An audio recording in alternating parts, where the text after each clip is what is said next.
Well, I'm taking my lumps on OXT, so I'll tell you what I plan to do about it. Let's get into this.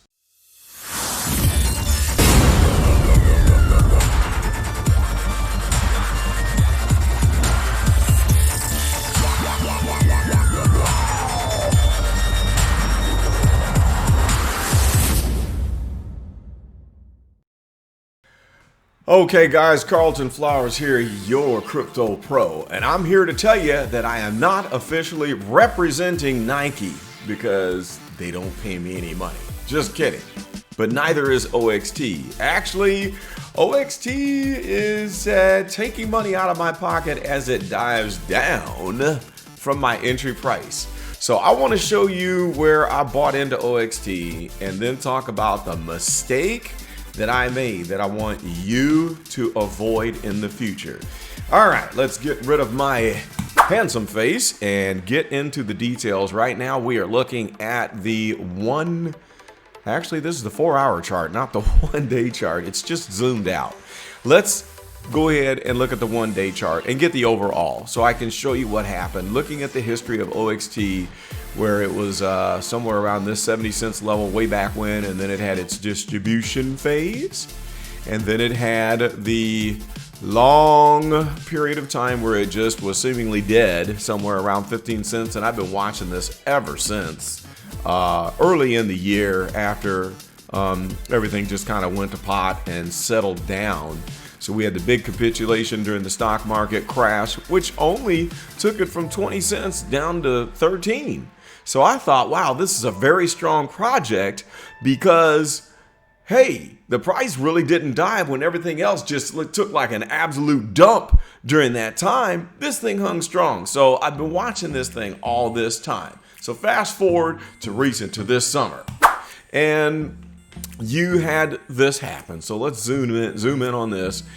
It pumped and went all the way up to what, 70 cents? And the peak for that day was at 90 cents, I believe. This candle closed at the 70 cents mark. Now we can pop on the 4-hour chart. So I was really upset that I missed out on this because it happened so fast. We're talking one day. You had this little bump and then this pop right there. And I thought this was the big one and the start of the run, but it was not. So, I watched it, move down. You had this little bump, move down, and then I evaluated this and waited for my chance to jump in during this entire period right here. Okay, actually that's not where it was. I watched it settle down until this point right here. I think that's what it was. So let's turn drawing mode off and I'll show you where my purchase price was. We hit this little bump that took us to 48 and then up to 53, and then it settled back down again. And I thought this was it, and I thought we were going to be on an ascending base because I drew a nice smarty pants little line that went something like, hold on a second, let's get a line on here and we'll make this green because this was my ascending baseline. I drew a line that did like this. Okay, and so then I figured that when you connect the dots, let's see if we can correct this just a little bit. I might have taken it from this bump here. I think that's what I did. And when you connect that bottom, of course, this was my clue as to when, if it touched down on that ascending base, that it would be safe to jump in and get my bag. So that's what I did. I jumped in at that point and I bought at 43 cents. All right, so this is what happened after that, and I'll talk about the mistake that I made from this view right here. All right, so here is my purchase point. We'll put a little circle here. We'll make it green. That's where I bought. It was right on this fib ring, okay? So we were on the 3.618 of this fib circle set that actually had some nice, somewhat pivot points. You see that as this movement was side banding, it kind of went down from the 1.618, but then it jumped up and crawled up the 2.618. So I thought, surely when we get to the 3.618, it'll be a move up. Now, the fib rings don't lie, and there usually is a lot of movement on those rings, as you can see in this picture, but what I got wrong was the movement was down and not up. And then when we hit this next ring, you can see it clung to the 4.236, and then it bailed off of it, and then we had a slight dive on the 4.618. So the mistake that I made was thinking that this amount of time that went through here was enough of a consolidation to confirm that it was a move up, and it was not. Whenever you see a big pump that happens like this, when you go straight up in the air and then you triangle back down, look at this. See, this is a descending triangle, okay? And I would normally say that whenever you run across these descending triangles, 80% of the time break downward, all right? And so then 20% of the time, they'll do the opposite and break upward. So I thought that, since we had hit this ascending baseline, I was good to go. And clearly it would be a good point to jump in. And it was not. All right, now, let's see here. Why did that not leave? It's still on the screen. Let's do an undo. There we go. So whenever you see this pattern happen, beware, because a lot of times in the past, I have come across this where when you come out of this and then you sideband, the direction goes down after that. Now, where's it going from here? Let me talk about where it's going. The only good thing that I can see that is happening right now, which is kind of keeping the faith for me, is the fact that the on-balance volume doesn't show a dump. It's pretty consistent across the entire time period, even while we're settling down in this area and continuing a downward movement. All right, so let's zoom in over here and look at the current. This is on the 4 hour. We can blow it up a little bit here to see the action. And notice that, the stochastic is not looking too good. Okay, so we've got this downward price movement that's happening right now.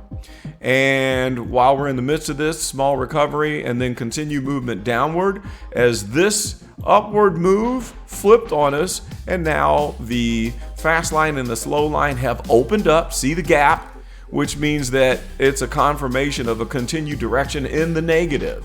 All right, so price can dip some more. Now, where's it going to go from here? Let's zoom it out and take a look at the volume profile so we can figure out where we might be able to determine some landing points. So we're going to have to scrunch this in until we see all of the groups. And there it is, right there. Do you see that? Do you see this big lump here? We could actually go all the way down to this cluster here at about 18 cents. Notice that we're sitting at this cluster at 27 cents right now, and we came off of the one where I bought in at 43 cents. On the 4 hour, looking at the stochastic pointing straight down and very weak. The reason why I say it's weak is because after we had the big pump and we went into overbought again, and then we dumped. Notice how when we approached the 80% overbought line and we never rose above it, this did not rise above it, the corresponding price up above was lower than the peak, which was up here. So that's a diminishing return. The next several times that the stochastic started to move up, we had these peaks that were moving up here that coincided with a side banding movement here. No improvement.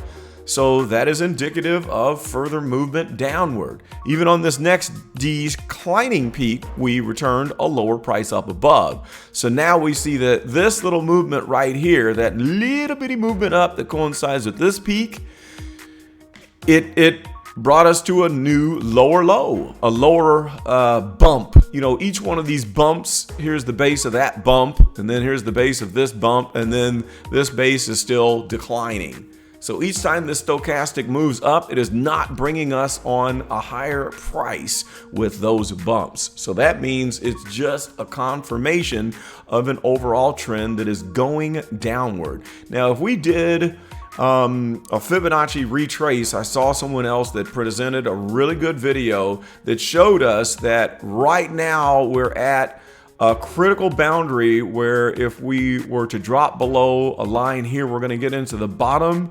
portion of this Fibonacci retracement that kind of looks like this when you do the line one. I won't do it on here because I'm not used to using that indicator, but I'm going to start using it in the future. And so at each one you have like a 0.618, a 1, a 1.618, 2.618, 3.618, so on and so forth, just like we do with the circles. The circles give us the pivots, and then when we do the retracement, it tells you what the possibilities are for the levels that it'll retrace. So when we were back here in this previous run, we had a 90% retracement from the baseline that occurred right here when we had that 13.5-cent dip during the market crash. So same thing here. If we do the 90%, that means that we could go to the bottom of this last one, which would take us right down to this volume cluster here. So here's how I fix this problem of me buying at the wrong point. It's called DCA, dollar cost average. So what I'm going to do is keep my eyes on this. I don't want to make a call to anyone. Bixby, shut up. My other phone, this is my Samsung Galaxy Note 8, and it's talking to me. I couldn't find anyone. Bixby, shut up. My other phone. This is my Samsung Galaxy Note 8. Did you hear that? Who do you want to call? I don't want to call Okay, anyone. Shut your don't fat do mouth. anything. Okay, thank you, Bixby. Gee whiz. It never turns on unless I'm doing a video. So anyway, what I'm going to do is DCA.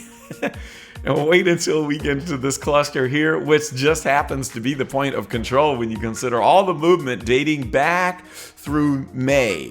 We have a capability, a possibility of coming back right down to the point of control. So if we can hit that 17.89, I'm going to buy 2/3 of the total price, actually 166%. How would I do the math on that?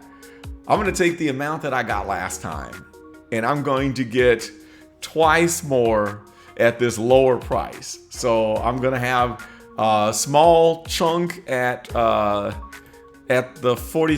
Let's say here's my amount that I bought at 43 cents. I'm going to get this much at 17 cents. So then I can DCA, dollar cost average, and maybe pull that average up to about, say, 27, 28 cents. And then I'll feel better. So anyway, I've rambled on in this video. I hope it made sense, but who cares about, talking all polished off and all that. I just wanted to make a few points here and give you some idea, a glimmer of hope, so that you don't think that you've lost everything with this if you got in on this play and got tricked by the big Pumpinacci here. So don't get tricked by those pumps.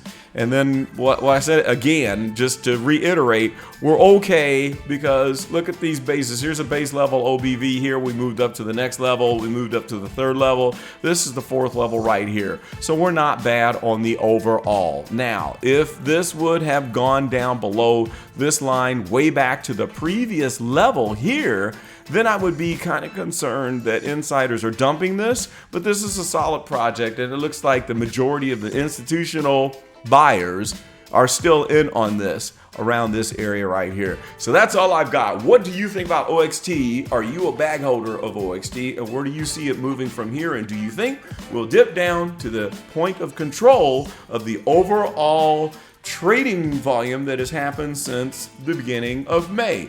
Post it in the comments below. Like and subscribe if you have not done so already, and check out the Telegram. Come chat it up with me on Telegram. That's all I got for now. This is Carlton Flowers, your crypto pro, and I'm out.